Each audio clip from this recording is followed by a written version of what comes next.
So that game you just saw right there is actually called Centaura on Roblox, which I'm going to be talking about today. So I'm going to be talking about the lore of Centaura.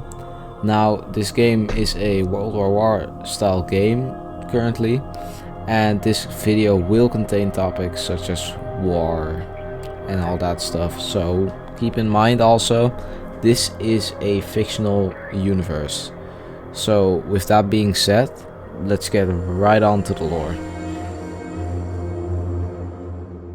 So our narrative unfolds in the Corvus Confederation during the year 1886, where the Empire of Cetus has just annexed the Southern Corvus territories, which ignited a conflict between the two nations. These territories were rich in coal and iron and various more resources.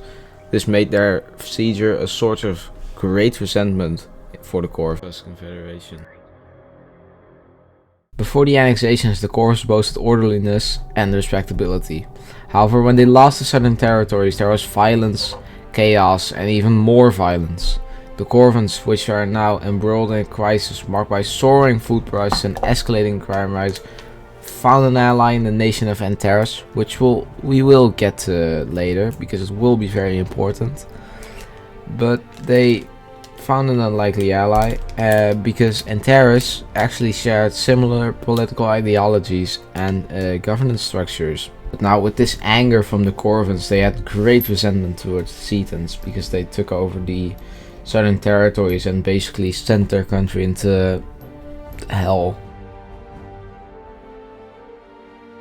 Meanwhile, in the Empire of Cetus, which was traditionally a very maritime nation which used to focus on fishing, had long harbored ambitions of exploring the vast Antares Ocean that lay beyond its shores. Unbeknownst to them, their neglect of diplomatic relations with their neighbors and neighboring countries led to a gradual deterioration of their standing among those other nations. As they kept diverting resources to building a formidable navy for exploration, they failed to foresee the consequences of their actions. They kept putting more and more resources into the navy, so they took the southern territories of Corvus in 1886 to get more iron and coal, which could be used for building ships for their navy. In 1907, intelligence guided by the Corvans suggested the vulnerability of the Cetan army because they kept putting resources into the navy. Now, fueling with their determination to reclaim the lost territories, the subsequent year marked the beginning of the conflict, with the revenge-driven Corvans launching their offensive into the Southern Corvus territories.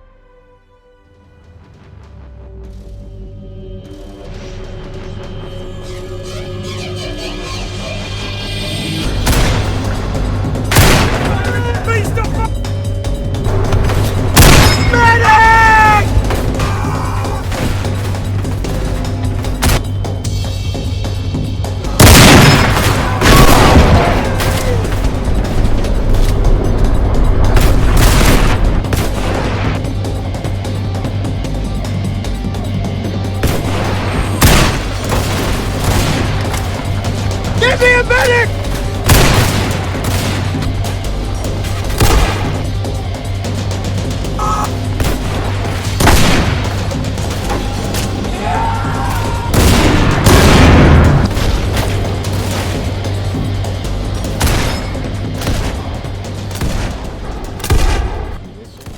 The Battle of Blackton, also known as Boomtown, centered around a town in the northern reaches of South Corvus. This town was home to a coal-rich mines and the families of many coal miners. While the majority of this town's inhabitants managed to evacuate, the ensuing battle resulted in significant bloodshed. However, the ultimate victor, Corvus, witnessed the Cetan forces retreating, allowing Corvus to seize control of the town. Although initial victories favored Corvus, the conflict soon descended into trench warfare, with Cetus staunchly defending its remaining territories. However, even though Cetus was being dominant at sea, they could not help their soldiers on land. Therefore, the Cetans had a plan to take over and disable coastal battery Q to help aid the battle.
coastal battery queue was a crucial defensive position for Corvus, serving as a bulwark against Cetus' formidable navy. Positioned along the coastline, it comprised artillery batteries and fortifications designed to repel naval assaults. In 1909, Cetus launched a concerted attack on coastal battery queue, aiming to neutralize its defensive capabilities and gain control of the coastline. Supported by the battleships the CIS Mira, Cetus bombarded the coastal defenses, attempting to breach Corvus's fortifications. However, communication challenges plagued the Cetan forces, hindering coordination between the army and the navy. Despite the formidable firepower of the CIS Mira, the lack of effective communication hampered their efforts.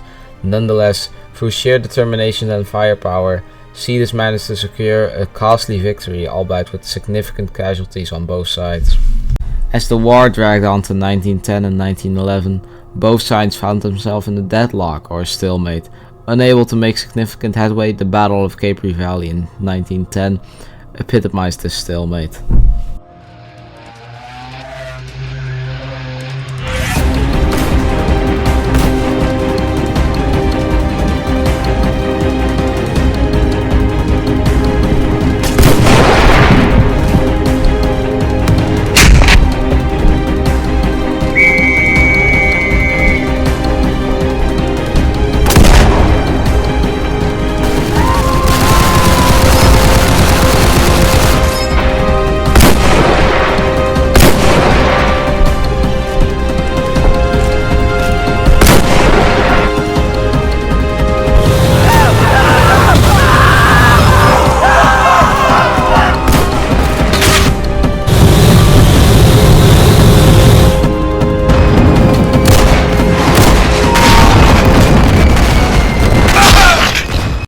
Capri Valley became the scene of a brutal confrontation as both Corvus and Cetus sought to gain the upper hand in the conflict.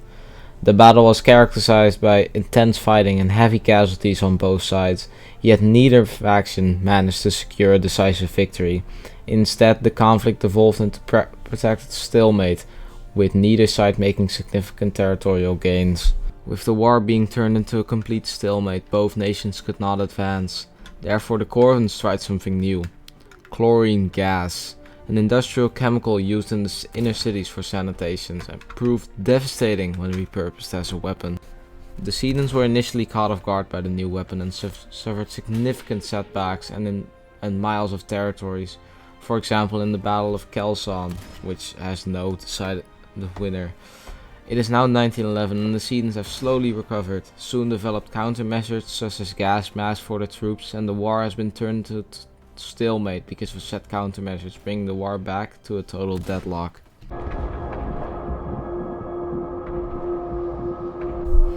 Emperor, the war in Cetus has been brought to a complete stalemate again. Should we do anything? We still have the alliance with Corvus.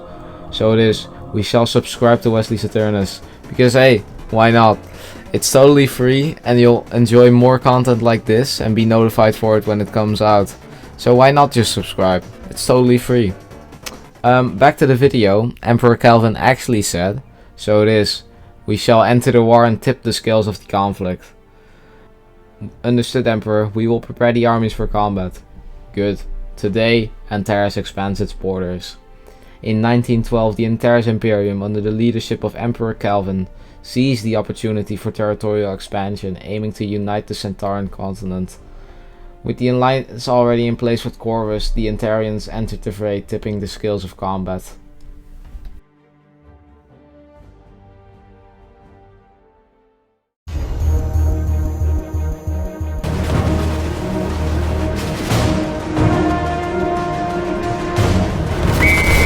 Attack!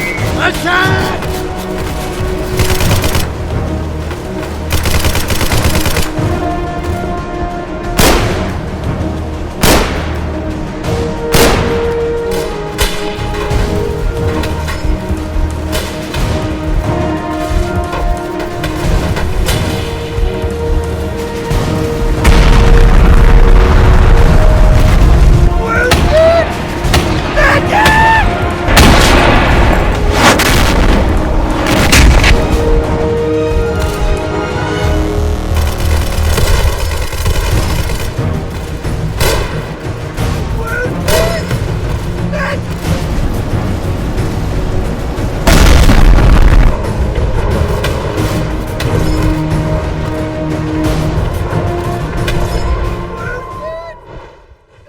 After the invasion from Antares, facing pressures from both Corvus and Antares, the Sedan forces found themselves stretched thin. The Battle of Mons saw the Sedans confronting two formidable adversaries, resulting in a decline in morale among their ranks, and culminating into an Antarian victory. With the fall of the Sedan capital and subsequent defeats on multiple fronts, in mid-1912 the Sedan nation was quickly overrun and the war was thought to be over. The Exertus Martis still lingered near the Sedan coast, its formidable navy prioritizing the preservation of their forces. However, dissatisfaction simmered among naval marines, culminating in a mutiny to resolve to reclaim a portion of their lost territory. Choosing Whitemouth Estuary as their landing point, the Sedans embarked on a bold offensive.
During the battle, the Sedans tried to retake part of the occupied nation.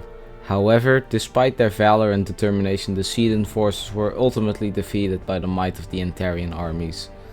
This marked the conclusion of the Sedan campaign, solidifying victory of their adversaries and establishment of control of the territory. After the war's conclusion, Antarian imperial army garrisons were set up in the majority of Sedan cities. Beginning an occupation, Corvus was granted the South Corvus region, restoring their borders to its size prior to Sedus' annexation, while the remainder of Sedan territory was directly assimilated into Antares.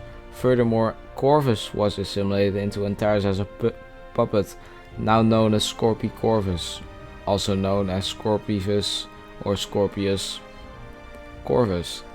However, with the war now over, one question remained for Antares, still seeking out their territorial expansion, and that question is, what's next?